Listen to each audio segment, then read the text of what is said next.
সৈন্যরা ঘরে ঘরে ঢুকে নবজাতক শিশুদের ছিনিয়ে নিতে শুরু করল। মায়েরা তাদের সন্তানদের বুকে জড়িয়ে ধরে আর্তনাদ করছিল, আর ফেরাউনের সৈন্যরা ঘৃণা ভরে সেই শিশুদের কেড়ে নিচ্ছিল।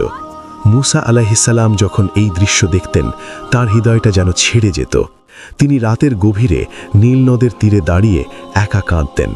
তার কান্নায় নদীর ঢেউগুলো যেন থমকে যেত। তিনি বারবার নিজেকে প্রশ্ন করতেন, হে রব, এই মায়াবী শিশুদের কি অপরাধ?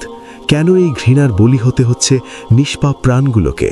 মুসা আলাইহিসসালামের চোখ দিয়ে গড়িয়ে পড়া অশ্রুগুলো বালিতে মিশে যাচ্ছিল। তিনি জানতেন না, এই প্রতিটি অশ্রু ফোঁটার বদলে ফেরাউনের জন্য অপেক্ষা করছে এক ভয়ঙ্কর আযাব।